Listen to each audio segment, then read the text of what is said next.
순간 포착 톡 튀는 상식을 전할 천광 김선영입니다. 여러분들한테 전하고자 하는 것은 천주교에 대해서 오해와 진실을 알려드리고자 합니다. 일반 기독교에서 천주교를 이단이라고 합니다. 왜 그럴까요? 여러분들이 거의 다 아실 거예요. 제사를 지내기 때문에 첫 번째로 그렇습니다. 우상 숭배를 한다고. 두 번째로는 성모 마리아를 신격화한다고. 세 번째로는 애경을 성경에 포함시켰다고 해서 그렇습니다. 그럼 하나하나 말씀드려 보겠습니다. 제사를 인정한 것은 맞습니다. 그렇다고 해서 하나님을 인정하지 않고 우상 숭배를 인정한 게 아니에요. 문화의 충돌을 융합했다고 봐야 돼요. 무슨 얘기냐? 우리나라는 공자의 유교 사상이 지배하고 있던 시기입니다. 그런 시기에 천주교를 믿는 양반인 권상현이죠. 윤지충하고 그분들이 제사 안 지내는 건 물론이고 조상 신주라고 그러죠. 누구 이렇게 이제 써서 현고학생 부군 이런 거 써서 이렇게 하잖아요. 그걸 신주라고 그러는데 그걸 불살라 버렸어요. 이것이 이제 조정에 알려져서 이제 정조대왕 알죠. 정조가 어쩔 수 없이 여기 두 분을 사형을 시킵니다. 이게 신의 박해죠.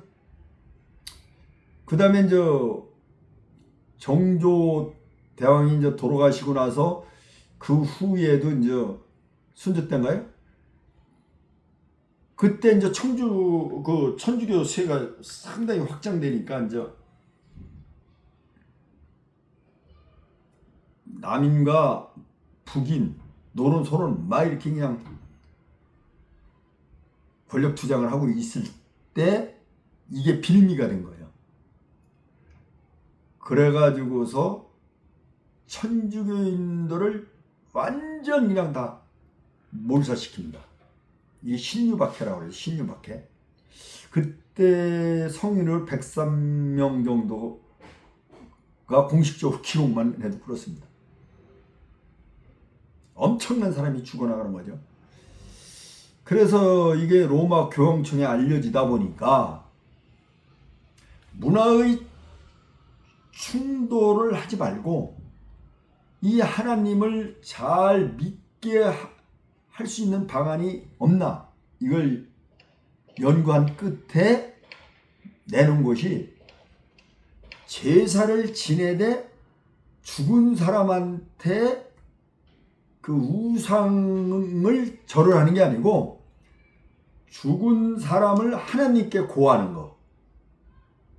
누구누구 편하게 잠들게 하소서 주님, 이런 식으로 예를 든다면 이렇게 알리는 걸로 이렇게 융합을 시켜버립니다.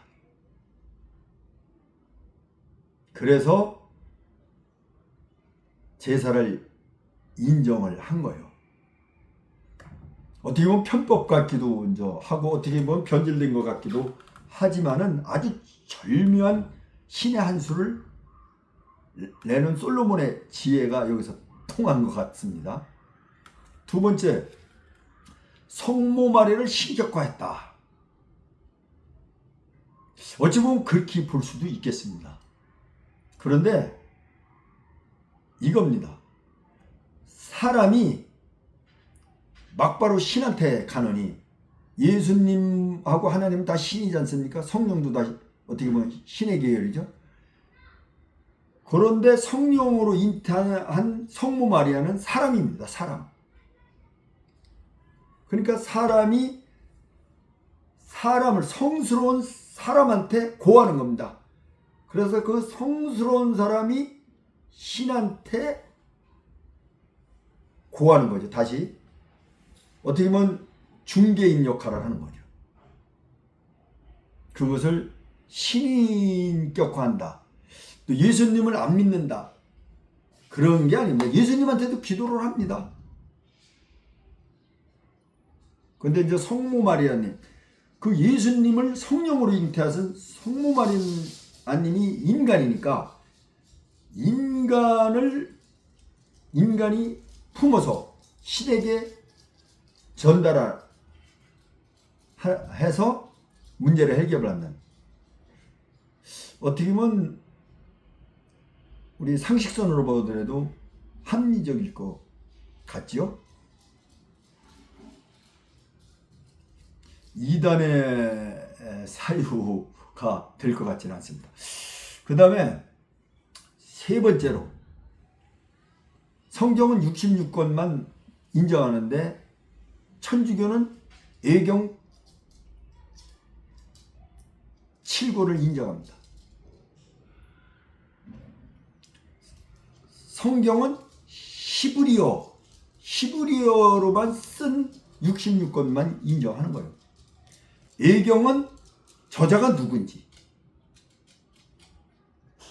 이 히브리어로 써져 있는 게 아닙니다. 출처가 어딘지 이것이 불분명하다 해서 인정을 하지 않는 겁니다. 어떻게 보면 유대교에서 본인들 29권이라고 해도 성경을 모든 건 유대교에서 파생된 건데, 유대교에서 볼 때는 파생된 그 다른 것들이 다 이단이라고 볼 수도 있죠. 그래서 천주교를 이단으로 보는 것은 잘못이다. 기독교 인구보다 오히려 천주교 인구가 더 많을 겁니다. 불교 신도도 많습니다만 더 많을 거예요. 하여간 천주교에서 나온 것이 기독교입니다. 그런데 이단이라고 하는 것이 아니라 하나님을 믿는 길이 다르다, 이렇게 보야 맞을 것 같습니다.